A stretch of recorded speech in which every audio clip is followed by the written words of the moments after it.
Isso não significa que eu não tenho desejos. Desejos e necessidades são coisas diferentes, embora muitos de vocês os tenham igualados em suas vidas atuais. O desejo é o começo de toda a criação, é o primeiro pensamento, um sentimento profundo dentro da alma. É Deus escolhendo o que criar a seguir. E qual é o desejo de Deus? Eu desejo primeiro saber e experimentar quem sou em toda a sua plenitude, para conhecer quem realmente sou, antes de criar você e tudo o que há no universo. Era impossível compreender isso. Em segundo, eu desejo que vocês saibam e experimentem quem realmente são, através do poder que lhes dei de criar e experimentar a si mesmos do modo que escolherem. Em terceiro, eu desejo que todo o processo da vida seja uma experiência de alegria constante, criação contínua, desenvolvimento incessante e satisfação plena em todos os momentos. Eu criei um sistema perfeito por meio da qual esses desejos podem ser realizados e estão sendo realizados agora. A única diferença entre vocês e eu é que eu sei disso. No momento de sua conscientização total, que poderia ocorrer a qualquer tempo, vocês também se sentirão como eu sempre me sinto. Serão totalmente felizes, amorosos, compreensivos, glorificados e gratos. Estas são as 5 atitudes de Deus, e antes de terminarmos este diálogo, eu lhes mostrarei como colocá-las em prática em suas vidas, que agora podem levá-los e os levarão à santidade. Tudo isso é uma resposta muito longa para uma pergunta muito curta. Sim, haja de acordo com os seus valores, se descobrir por experiência própria que eles lhe servem.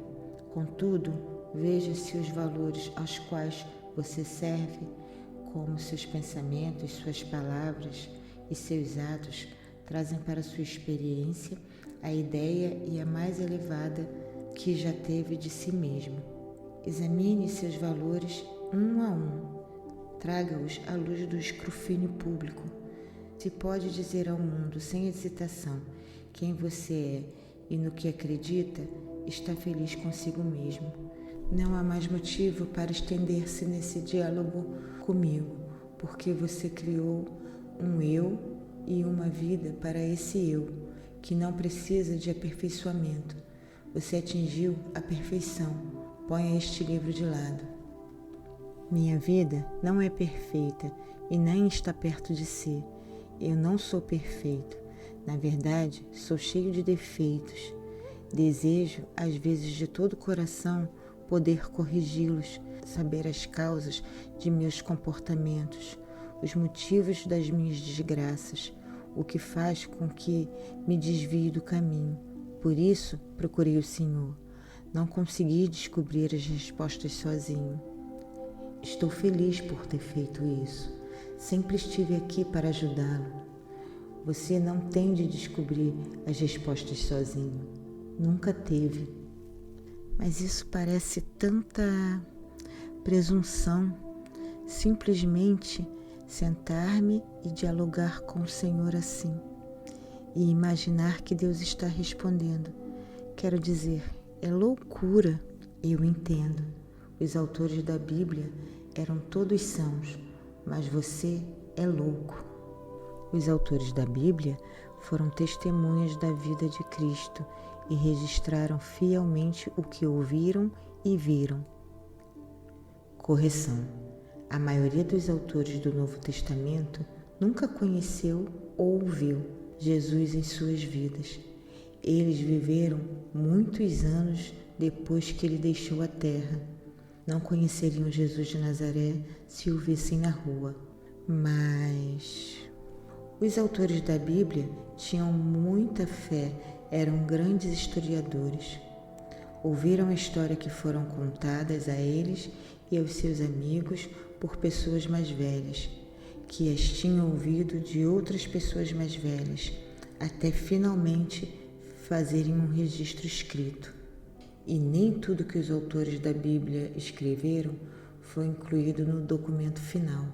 Os ensinamentos de Jesus já tinham levado ao aparecimento de igrejas e, como acontece sempre que as pessoas se reúnem em grupos formados em torno de uma ideia influente, havia certos indivíduos dentro dessas igrejas ou desses enclaves que determinavam que partes da história de Jesus seriam contadas e como.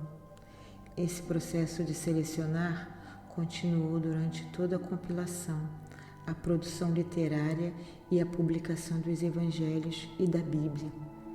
Até mesmo vários séculos depois que os textos sagrados originais foram escritos, um concílio determinava mais uma vez que doutrinas e verdades deviam ser incluídas na Bíblia, então oficial, e quais seriam prejudiciais ou prematuras para se revelar às massas. E também houve outros textos sagrados, escritos em momentos de inspiração por homens comuns, que não eram mais loucos do que você. Está insinuando que estes escritos poderiam um dia tornar-se sagrados? Meu filho, tudo na vida é sagrado. Sendo assim, estes escritos também são. Mas eu não farei com você um jogo de palavras, porque sei o que quer dizer. Não, eu não estou insinuando que este manuscrito um dia se tornará sagrado, pelo menos não antes que se passem séculos ou que a linguagem se torne obsoleta. O problema é que a linguagem aqui é muito coloquial e contemporânea. As pessoas presumem que se Deus quisesse falar diretamente com você, não o faria como se fosse o amigo que mora na casa ao lado. A linguagem deveria ter uma estrutura unificadora, se não divinizadora, uma certa dignidade, um quê de santidade. Como eu já disse, isso é parte do problema. As pessoas pensam que Deus só aparece de uma forma. Tudo que não corresponde a esta forma é visto como blasfêmia. Como eu já disse. Como você já disse. Mas vamos ao âmago desta questão. Por que achava loucura conseguir dialogar com Deus? Não acredita na oração? Sim, mas isso é diferente. Para mim, a oração sempre teve um só sentido. Eu peço e Deus permanece imutável. Deus nunca respondeu a uma oração? Ah, sim, mas nunca verbalmente. Aconteceram todos os tipos de coisas em minha vida que me convenceram de que eram uma resposta, muito direta à oração. Mas Deus nunca falou comigo. Eu entendo. Então esse Deus em que você acredita pode fazer qualquer coisa, menos falar. É claro que Deus pode falar, se quiser. Só não parece provável que Ele iria querer falar comigo. Essa é a causa de todos os seus problemas na vida. Não achar que merece que Deus fale com você. Como pode esperar ouvir a minha voz se pensa que não merece que eu fale com você? Eu lhe digo que estou fazendo um milagre neste momento, porque não só estou falando com você, como também com todas as pessoas que estão lendo este livro. Estou falando com todas elas agora. Sei quem são, sei quem lerá estas palavras e que, como acontece com todas as minhas outras comunicações, algumas dessas pessoas não ouvirão palavra alguma. Bem, isso me faz lembrar outro fato. Já estou pensando em publicar este material enquanto está sendo escrito. Sim, o que há de errado nisso? Não podem dizer que eu estou inventando essa história toda visando lucro? Isso não torna o livro suspeito? Seu objetivo é algo que o faça ganhar muito dinheiro? Não, não é por isso que eu comecei este diálogo. Eu o coloquei no papel porque há 30 anos minha mente é atormentada por perguntas que eu desejo desesperadamente que sejam respondidas. A ideia de transformar tudo isto em um livro veio depois.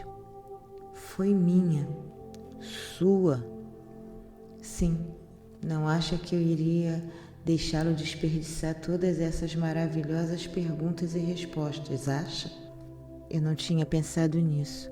No início, só queria que as perguntas fossem respondidas, que a frustração e a procura terminassem. Ótimo.